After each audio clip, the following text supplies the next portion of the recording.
Assalamualaikum warahmatullahi wabarakatuh. Alhamdulillah rabbil alamin. Wassalatu wassalamu ala sayyidil mursalin wa ala alihi wa sahbihi ajma'in. Allahumma inna nas'aluka binuril fahmi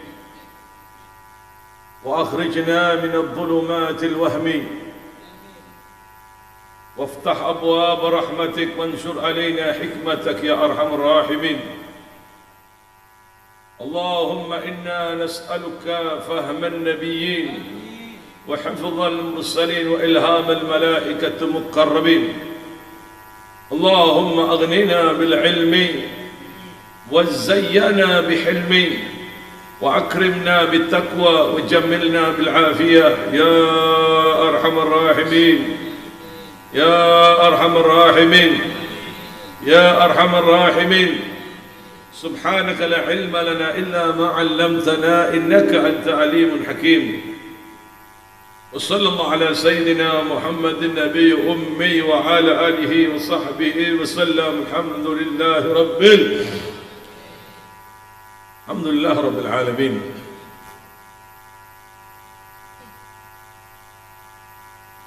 Alhamdulillah,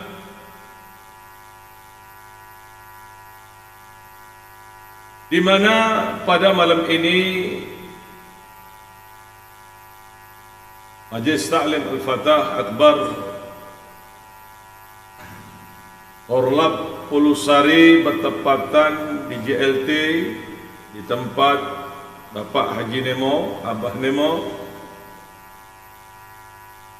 Kita doakan mudah-mudahan beliau diberikan panjang umur oleh Allah, sehat wal afiat.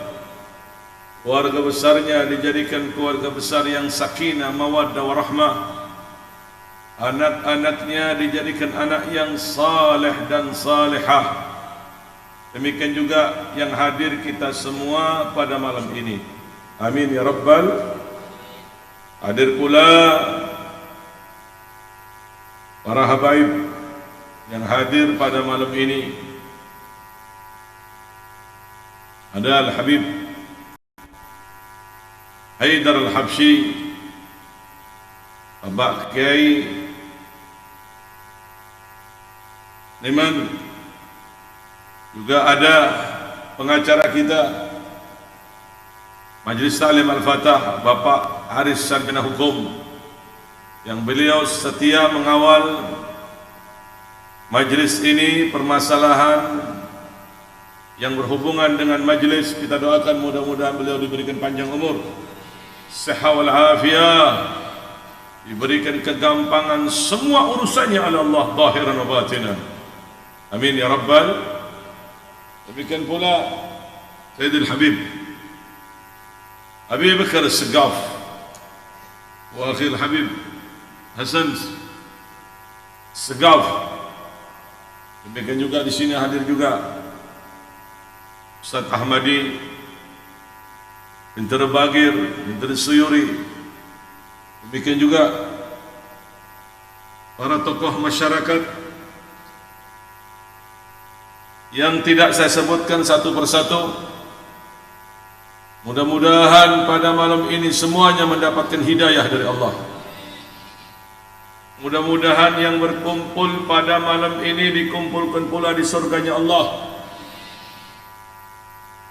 Nanti kumpul pula di padang mahsyar bersama dengan Rasulullah sallallahu alaihi wasallam, bersama-sama masuk ke dalam surganya Allah.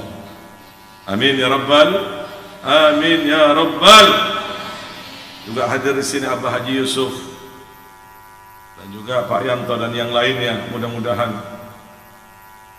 memberikan keberkahan yang sempurna. Kameramen kita Bapak Rudi, khususnya Bapak Haji Ibrahim, kepala panitia pusat Majlis Ta'lim Al-Fatah. Kita doakan mudah-mudahan diberikan panjang umur, sehat wal afiat. Amin ya Rabbal alamin. Bulan ini adalah bulan nuansa, bulan haji. di mana umat Islam dari penjuru dunia berbondong-bondong menuju ke Makkatul Mukarramah, berziarah ke makam baginda Nabi besar Muhammad sallallahu alaihi wasallam, di mana pada hari H itu tanggal 9 Dzulhijjah umat Islam berbondong-bondong menuju ke Arafah untuk melaksanakan rukun dan rukun haji.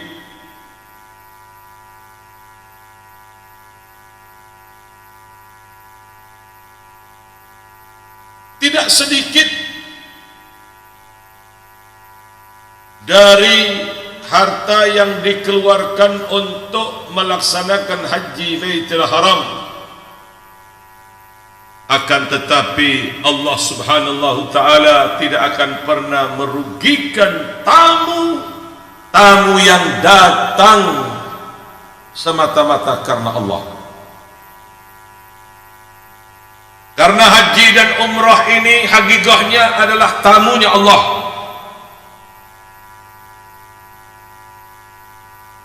Sebagaimana sabda Rasulullah sallallahu alaihi wasallam, sesungguhnya haji dan umrah ini wafdullah, haji wal umrah wafdullah, in sa'aluhu u'tu wa in du'u ujibu wa in anfaqu ukhlifa lahum. Haji dan umrah ini adalah tamunya Allah. Ya salam, menjadi tamunya Allah. Subhanallah. Beruntung tidak? Beruntung tidak? Beruntung tidak? Mau tidak menjadi tamunya Allah? Mau tidak? Mau gratis atau bayar? Bingung lah dia. Si ada majar, si Budi gratis. Tergantung takdir nanti yang akan menentukan. Mudah-mudahan semuanya sukses. Yang bayar sukses, yang gratis sukses. Cuman yang bayar lebih cepat sampai daripada yang gratis. Betul tidak? Betul tidak? Oh, kalau betul kepil.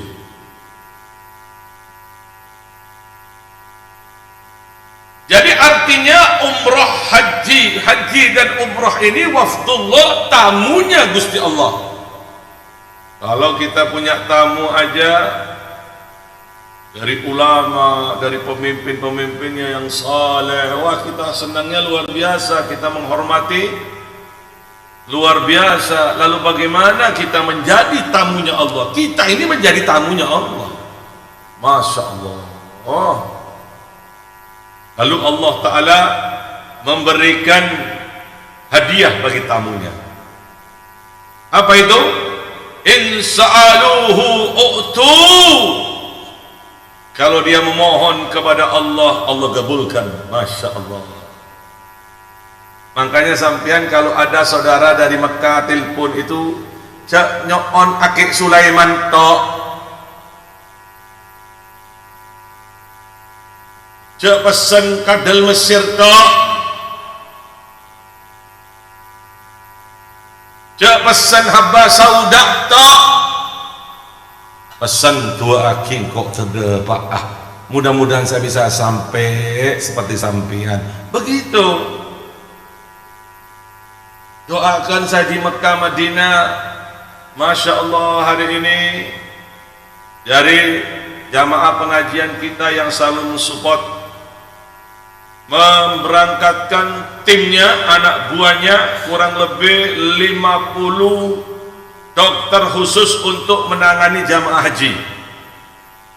Hari ini minta doa Habib. Sekarang saya ada di bandara di Jakarta. Kita doakan mudah-mudahan bisa sampai dan sukses, dan bisa membantu jamaah kita, jamaah Indonesia dan jamaah-jamaah yang lain. Amin ya rabbal alamin. Masya Allah. Minimal sampean kalau ada saudara yang SMS, tolong doakan saya. jerit ono aku iki nang ngarepe Ka'bah iso sampai, tolong doakan saya. Begitu, karena doanya orang yang haji dan umroh itu mustajab. Insaluhu u'tu. Masya Allah, kalau berdoa mohon kepadaku, aku akan sediakan, aku akan berikan. Wa in du'u ujibu, kalau dia berdoa aku akan kabulkan, lambat atau cepat pasti yang namanya doa itu terijabah. Sampean pesenannya apa? Doakan saya supaya laris dagangan saya, supaya tanah saya laku, saya bisa sampai ke sana. Doakan ini, doakan itu, mohon doa. Karena kekuatan doa ini adalah kekuatan yang dahsyat, walaupun tidak nampak, tapi hasilnya nampak. Kekuatannya tidak nampak, tapi hasilnya nampak. Mohon doa, Allah berikan kepada umat Islam ini senjata yang ampuh yang tidak dimiliki oleh yang lainnya kecuali umat Islam. Doa silahul mu'min, doa itu senjata yang paling ampuh untuk orang mukmin. Saya kasih contoh jenengan sedaya ini. Ini tergantung keyakinan dan kita tergantung bagaimana sampean kepada Gusti Allah. Saya kasih contoh sedikit aja fenomena yang ada di alam ini yang sudah kalau menurut akal manusia tidak mungkin bisa menang. Taliban melawan Rusia. Rusia itu bingung mau mengalahkan tentara Taliban ini, bingung. Waktu itu senjata-senjatanya Rusia ini sangat modern, tapi kok kocar kacir. Bingung orang Rusia ini. Suatu hari pejuang-pejuang Taliban Afghanistan ini lagi mau menyerang markas tentara Rusia. Paham tidak? Paham tidak? Berjalan di malam hari, satu kesasar, yang satu ini jalannya beda, sampai pada akhirnya dia tidak tahu harus kemana, dia ketiduran di padang pasir. Jadi orang-orang dahulu itu di Taliban itu kalau jalan untuk mau menyerang di markas Rusia itu tidak lihat begini, tidak kelihatan, dia lihat dari kakinya. Kakinya itu rupanya sepatunya dikasih warna putih apa supaya kelihatan, begitu kelihatannya. Sampai pada akhirnya dia bangun, ternyata dia sudah dikelilingi oleh tentara-tentara Rusia dengan senjata yang sudah siap untuk membunuhnya. Salah satu Al-Guju, dari Al-Guju orang Rusia itu menyatakan, kamu pasti saya akan bunuh, kamu akan saya potong-potong tubuhnya sebelum saya bunuh, saya siksa terlebih dahulu. Tapi tolong satu, saya ingin kau menunjukkan sesuatu yang tidak diketahui oleh saya semuanya. Tunjukkan bagaimana kalian menghadapi kami. Saya kok merasa kewalahan menghadapi sampean, padahal persenjataan sampean cuma itu-itu saja. Kami mempunyai persenjataan yang otomatis, kok kami tidak bisa mengalahkan sampean dalam waktu yang singkat? Oh, ini malah kocar-kacir kami. Apa jawab tentara Taliban yang kesasar tadi? Kami ada Allah, yang ada pada diri kami adalah Allah, dan senjata kami bukan hanya senjata ini saja. apapun yang ada di depan kami itu akan berubah menjadi senjata. Diketawai dengan tentara Rusia. Jadi kita malah bingung nih, apa ini? Apa yang di depan sampean akan menjadi senjata? Ini saya tidak ngerti. Tolong tunjukkan. Baik. Di depan saya ini ada pasir. Kemudian sholat 2 rakaat tentara ini dengan ikhlas, khusyuk. Dalam baca Fatihah, rakaat pertama, rakaat kedua, at-tahiyat, kemudian assalamualaikum warahmatullahi wabarakatuh. Dia ambil pasir ini, kemudian dia baca-bacain. Dia berdoa kepada Gusti Allah. Lalu tantang tentara Rusia yang pada saat itu sangat membentengi kekuatan Rusia dilempar dengan pasir. Blas, tiba-tiba berubah menjadi api, tang itu terbakar. Lah anehnya pada waktu terbakar, api itu loncat ke tang yang satu. Hancur ini loncat lagi ke tang yang satu. Sampai dalam sekejap itu 15 tang terbakar. Wes cukup. Entek iki tang yang satu. Cukup. Akhirnya satu sama yang lain bisik-bisik, wah ini bukan sembarangan orang Islam ini. Ternyata ini kekuatannya bukan hanya pada senjata, tapi ada pada doa ini. Sudah lepaskan aja, dilepaskan. Sampai Taliban menang menghadapi Rusia yang pada saat itu adalah super power, kekuatannya sangat luar biasa. Nah yang kedua terjadi lagi yang barusan ini dikeroyok oleh NATO. Hampir 12 tahun. Di situ Jerman ngantem, Amerika ngantem, Inggris ngantem, semuanya bingung. Mereka punya Allah, mereka berdoa, mereka memohon kepada Gusti Allah. Yang aneh itu pada saat umat Islam lagi sholat, tiba-tiba ada pasukan putih nembaki tentara-tentara yang Amerika, dan banyak sekali tentara Amerika ketakutan, sampai-sampai tentara Amerika ini lari meninggalkan Afghanistan, dan kemenangan diraih oleh pasukan Afghanistan. Itu loh kekuatan doa. Makanya sampean jangan pernah lepas untuk selalu berdoa. Selalu berdoa. Pasti dikabulkan. Sedangkan untuk prosesnya dikabulkannya itu ada yang langsung, ada yang masih tertunda. Karena beberapa hal itu tidak ada yang mengetahui kecuali Gusti Allah. Tapi yang jelas pasti akan kabul sebelum ajal menjemput jenengan. Nah ini makanya orang haji itu luar biasa. Kalau doa kabul, doanya makbul. Nah ini mumpung kalau sampai nanti SMS-an dengan saudara sanak family, dengan keluarga, apa yang diminta? Doakan saya begitu. Ya lah nek kari-kari ini wong zam-zam sampe ngene ndak apa-apa. Sing penting doa dulu. Kemudian apa? Wa in anfaqu ukhlifa lahum. Wa ma anfaqtum min syai'in fahuwa yukhlifuhu. Kalau kalian ini menginfakkan harta sampean untuk di jalan Allah, Allah akan menggantinya. Masya Allah, diganti oleh Gusti Allah. Alhamdulillah.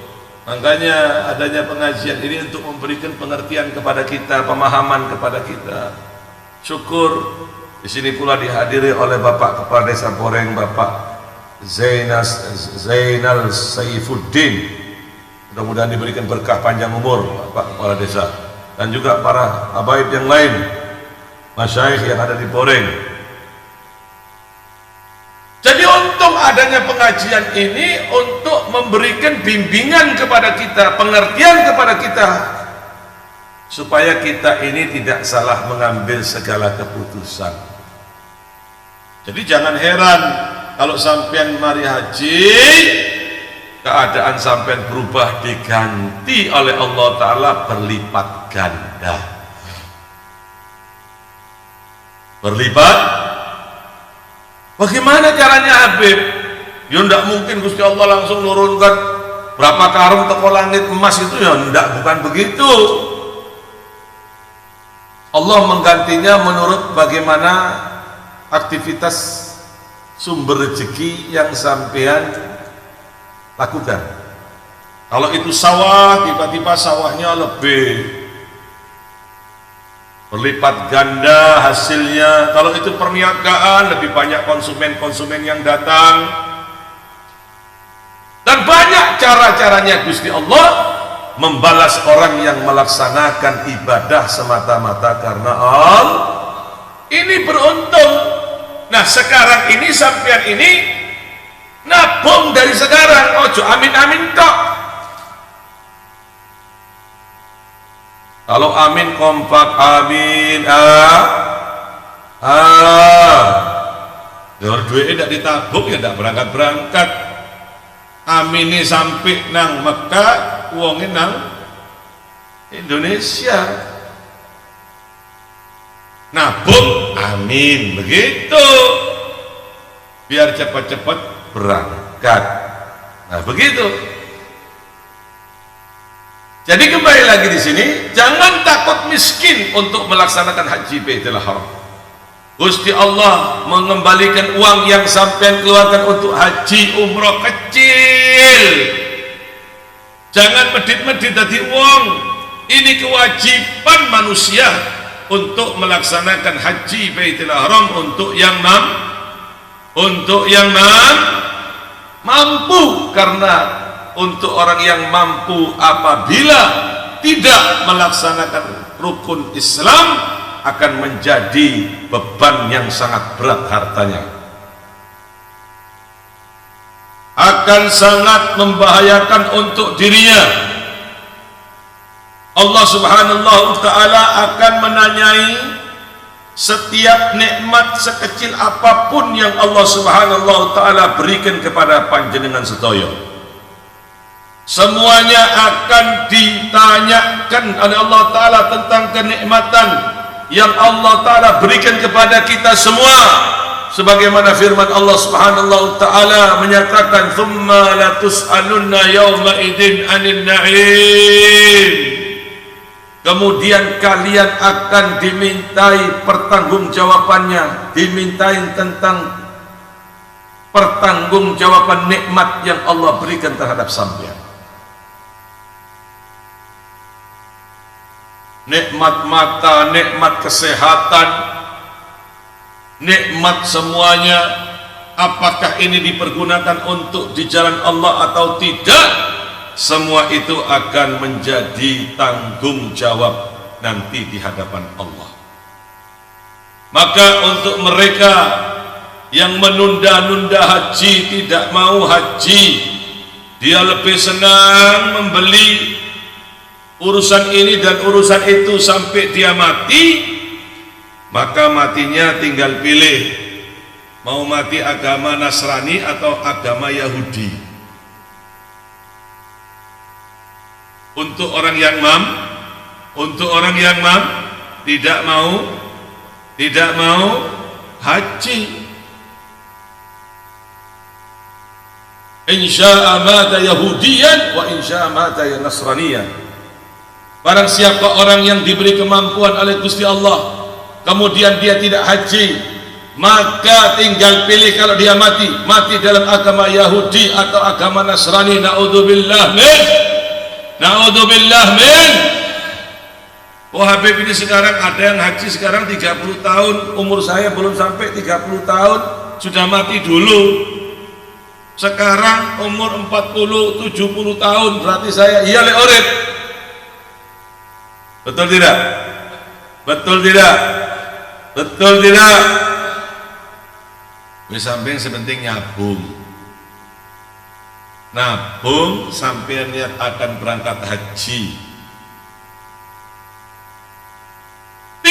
solusi lain untuk merubah haji 30 tahun menjadi 2 tahun, menjadi setahun, menjadi 3 tahun, kecuali tahun 2004 ganti presiden, harus ganti presiden. Nah, cara satu itu nanti akan merubah segalanya. Pilihlah presiden yang berprestasi, yang jelas prestasinya itu prestasi yang dibanggakan oleh seluruh dunia, yang telah diberikan penghargaan, tidak diragukan lagi. Ojo pilih presiden yang suka nipu nang rakyate. Hati-hati. Saya ingatkan, ini bukan masalah kepemimpinan tahun 2024 sebentar lagi ini, tapi ini masalah kedaulatan bangsa Indonesia. Siapakah di antara kalian yang setia dan siapakah di antara kalian yang berkhianat? Penentuan tahun 2024 ini. Makanya nanti para santri jamaah Majelis Ta'lim Al-Fatah, walaupun kita tidak berpolitik, umat Islam tidak boleh buta politik. Kiainya, habibnya, ulamanya tidak boleh buta politik.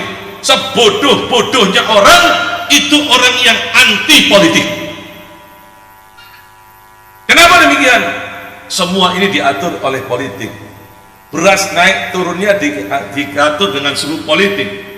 Ente mau beli gandum, mau beli beras, mau beli kopi, mau beli minyak, mau bayar listrik, semua itu naik dan tidaknya tergantung suhu politik.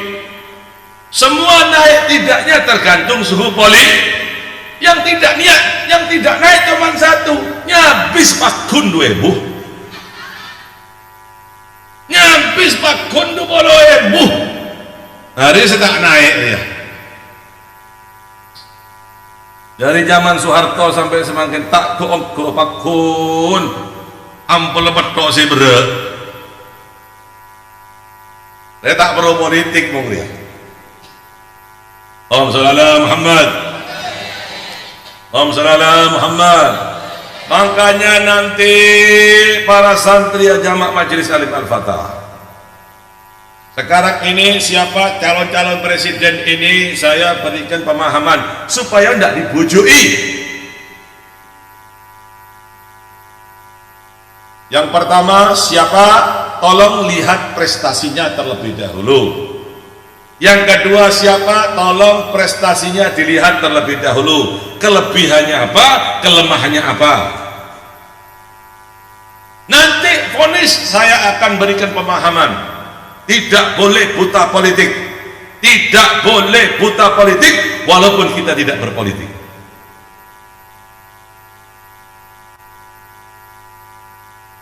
Jamaah Majelis Ta'lim Al-Fatah harus satu komando.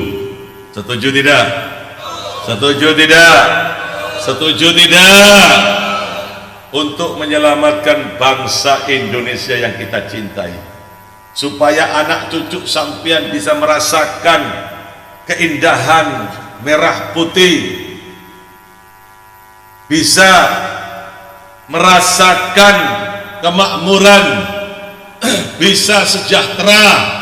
Itu tergantung pemimpinnya. Jangan karena duit, hati-hati. Saya ingatkan, kalau sudah suatu kepemimpinan bisa dibeli suaranya dengan uang, jangan harap keadilan akan tegak, saudara-saudara. Sampai pikir keluar uang 2 triliun, 10 triliun, begitu menang tidak balik. Yo, balik. Nyolong sana, nyolong sini, yo sampean sing bayar. Bayarnya dari mana? Bayarnya itu dari pajak yang sampean bayar. Mau pajak mobil, mau pajak sepeda motor, mau pajak beli ini. Lah pajaknya sekian persen ini untuk ngekei maling-maling itu. Hati-hati. Nanti satu komando, setuju? Setuju? Setuju tidak? nanti dikasih duit 2 juta, kok tepak banyak utang semakin. Hari ya repot memeladai ya.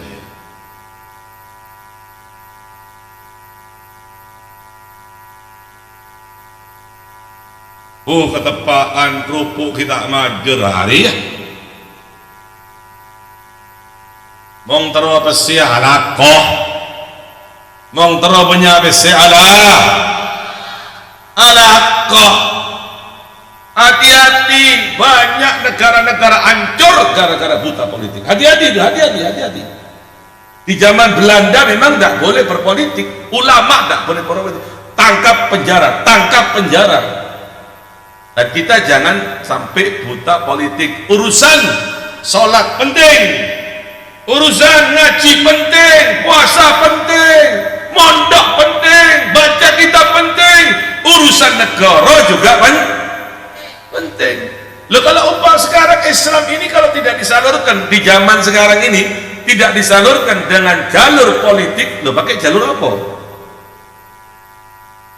Sampean ngomong sama orang kalau tidak pakai politik aja berbahaya.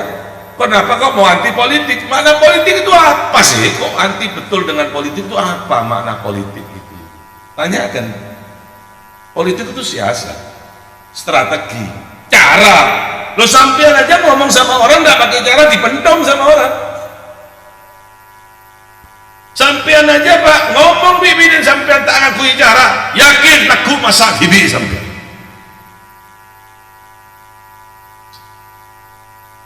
Sampai aja Bu kalau ngomong dengan suami tidak pakai cara, yakin belonjoy tidak karena DKI. Nah ini politik rumah tangga, politik perdagangan, politik cara kenegaraan ini penting, tidak boleh buta politik walaupun kita tidak berpolitik. Umat Islam kalau tidak berpolitik, maka orang-orang yang di luar Islam akan memegang peranan. Ingat, tolong perhatikan sekali lagi, ingat, tolong perhatikan segudang ilmu, perhatikan segudang ilmu, selautan ilmu itu kalah dengan segenggam kekuasaan. Karena mereka yang punya segalanya, media mereka punya, kekuatan mereka punya, semuanya mereka punya. Segudang ilmu kalah dengan segenggam kekuatan. Nah, alangkah baiknya kalau segenggam kekuatan itu dibekali dengan ilmu agama sehingga dapat membimbing semuanya. Jadi kembali lagi ke permasalahan tadi, masalah yang berhubungan dengan haji. Pengaturan haji ini akan berubah apabila nanti pemimpinnya adil dan makmur, adil dan barokah. Nah ini sih penting. Makanya nanti satu komando. Ojo nanti kalau sudah gurunya ngomong, weh sampai tak sindir iki. Wah ngamuk, gak dikei duit pola nih. Wong tak beri pesen orang wah. Wah pesen tok, bain ancur negara dia. Tidak enak, perang itu tidak enak, tidak bisa belajar dengan tenang, tidak bisa sampean ke sawah, tidak bisa jualan, tidak bisa ini, tidak bisa itu. Makanya kita semua ini jangan buta politik. Kira-kira setuju satu komando? Setuju satu komando? Setuju satu komando? Tunggu instruksi. Nanti kita akan umumkan walaupun lewat satu sindiran yang pasti, bermanfaat, berprestasi sebagaimana telah nampak prestasinya sekarang. Nah sekarang saya tunjukkan kepada jenengan-jenengan sedoyo untuk memeriksa keadaan mereka satu-satu. Nanti jangan dipikir saya cuma pro situ tok. Misal yang menjadi nanti calon-calon presiden ini pertama Ginanjar kan? Hah? Ganjar Pranowo, ya Ganjar. Dia sekarang ini posisinya berada di Gubernur Jawa Tengah. Ganjar ya. Sampai lihat prestasinya apa, penghargaannya bagaimana, kelemahannya bagaimana. Delok dhisik. Yang kedua Anies Baswedan. Kemudian sampai lihat prestasinya apa, kelemahannya apa, penghargaannya ada enggak? Lihat sendiri. Demikian juga Puan Maharani, lihat. Demikian juga Prabowo, lihat prestasinya apa. Nah, ini penting untuk sampai jadikan rujukan supaya tahun 2024 sampai tidak keliru. Nanti kalau memang betul-betul satu komando, insya Allah kita akan bantu untuk terus maju mensejahterakan rakyat Indonesia, menjaga Indonesia dari oligarki-oligarki yang jahat itu, dari komunis-komunis yang ingin menghancurkan bangsa Indonesia, dari liberal-liberal yang ingin memporak-porandakkan Indonesia. Kita akan lawan mereka, saudara-saudara, nantinya. Supaya apa? Supaya Indonesia menjadi aman, tidak terus diadu domba seperti ini. Insya setuju tidak? Setuju tidak? Makanya ayo terus bergabung dan bergabung agar kita tidak salah dalam mengambil keputusan. Amin ya rabbal. Kemudian kembali lagi ke masalah haji, itu tergantung dari pemimpinnya. Bisa berubah, oh bisa kok. Bisa, tergantung bagaimana pemimpinnya. Nah, ini loh yang harus diperhatikan. Untuk memilih pemimpin ini harus kita nanti bersama-sama satu suara agar Indonesia selamat dari cacah-cacahan asing dan asing. Paham ya? Paham tidak? Paham tidak? Baik, kita lanjut. Kemudian Haji Baitul Haram ini ada yang perlu diketahui. Apa itu? Sesungguhnya poin dari segala permasalahan haji ini adalah menjaga agar hajinya tetap menjadi haji yang mabrur. Haji yang mabrur. Haji mabrur itu haji yang makbul. Bagaimana cara menghadapi haji yang mabrur? Yang pertama itu harus an yakuna bimal halal. Berangkat haji ini dengan uang yang halal, bukan uang hasil ogel, hasil ngerentenakan uang, ngeribakan uang, abu duaki rese, bukan harta hasil nipu, tapi harta harus dari yang halal. Ini yang harus diperhatikan.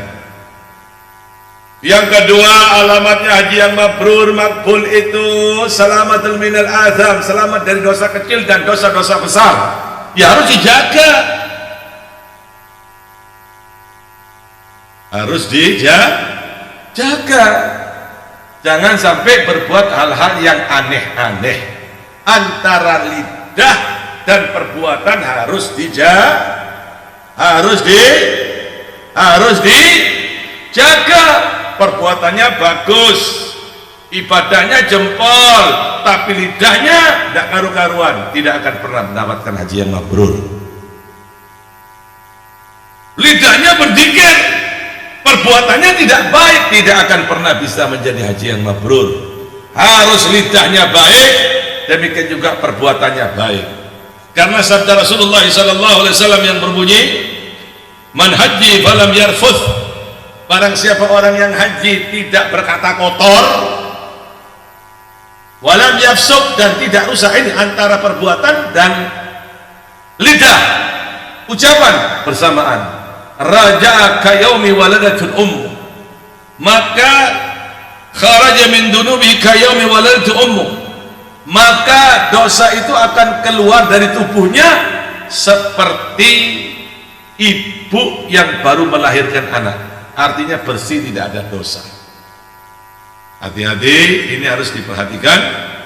Dan yang ketiga, alamat dari alamatnya haji yang mabrur itu raja ila ahsanil hal, pulang dari haji keadaannya lebih baik dibanding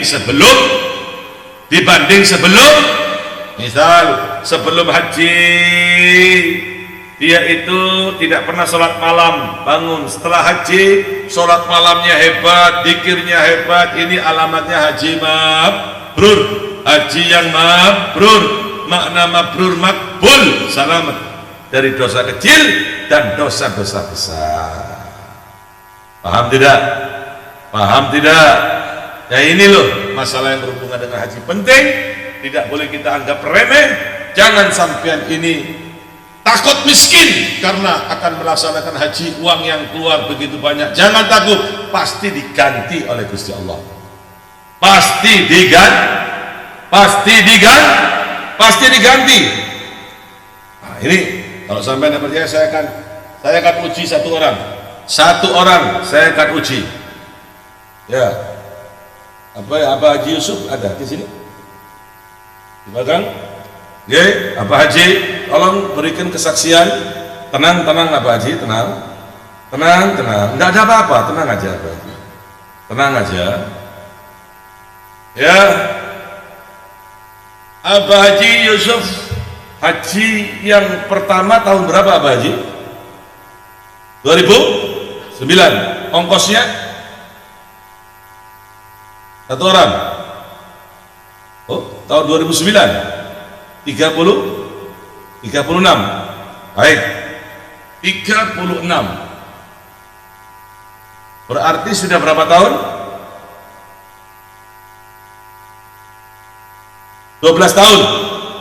Ya, selama 12 tahun itu Abah Haji, kira-kira uang yang telah dikeluarkan untuk haji 39 juta sudah kembali belum?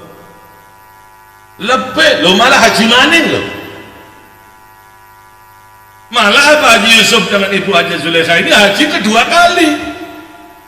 Ini bukan rekayasa, memang betul sudah diganti oleh Allah Ta'ala berlipat ganda. Begitu Abah Haji, berlipat ganda.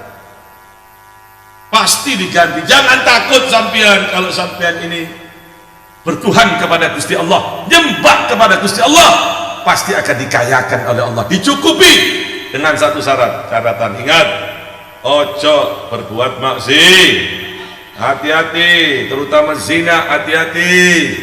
Kalau itu dilakukan hancur, fa akhadnahum bima kanu yaksibun, aku ambil kembali, kata Allah Ta'ala. Yang dulu makmur akan hancur, yang dulu subur akan berantakan, yang dulunya jaya akan jatuh. Hati-hati dengan perbuatan maksiat, hati-hati dengan perbuatan maksiat. Innal ma'asi yazilun ni'am, sesungguhnya maksiat itu bisa menghilangkan nikmat. Hati-hati, beristiqomalah sampean, cari yang halal. Apapun bisa dikerjakan dengan cara yang apapun bisa dikerjakan dengan cara yang apapun kerjaannya, apapun perbuatannya bisa dilakukan dengan jalan yang halal. Baik, cukup, ini sudah jam 11:09, cukup ya. Mudah-mudahan bermanfaat wal barakah. Tetap semangat dan semangat Haji Salim Al-Fatah, semangat, jangan pernah kendur. Kita bukan hanya kumpul nang dunia pengajian, tapi nanti di padang mahsyar kita akan kumpul, di surga pun kita akan kumpul. Amin ya rabbal. Karena sampean akan dikumpulkan berserta dengan orang yang sampean cintai, kelompok-kelompok yang sampean cintai. Nah, kalau sampean cinta dengan Ronaldo, cinta dengan Maria Kempes, Maradona, di akhirat akan dikumpulkan. Malah mungkin diajak bal-balan sampai di sana dengan Maradona. Tapi kalau sampai dengan cinta kepada ulama, cinta kepada orang saleh, cinta kepada orang yang wali-wali, sampai akan dikumpulkan dengan mereka, dan merekalah sang penguasa sejati. Beliau Habib Abdullah bin Al-Haddad, beliau mengatakan, nahnu mulukul ardi was sama. Kami ini adalah penguasa yang ada di muka bumi ini, demikian juga penguasa yang ada di langit. Wa ana sayfun mujarradun bila ghamdan, aku adalah pedang yang terhunus, yang tidak ada sarungnya. Wa ana ni'matul makfuratu, aku adalah kenikmatan yang terjaga, kenikmatan yang terbungkus. Kita cinta terhadap mereka, kita akan dikumpulkan dengan mereka. Al mar'u ma'a man ahab, Orang akan dikumpulkan beserta dengan orang yang ia cintai. Cintailah orang-orang saleh, cintailah orang-orang yang dekat dengan Allah, karena sesungguhnya orang yang dekat dengan Allah dapat menyambungkan hubunganmu dengan Allah, baik di dunia, lebih-lebih nanti di alam akhir. Di alam akhir. Amin ya rabbal, amin ya rabbal, amin ya rabbal. Baik, kita dengarkan tausiah pertama di sini oleh Sayyidil Habib Haidar bin Hussein Al-Habsyi. Allahumma shalli ala Muhammad.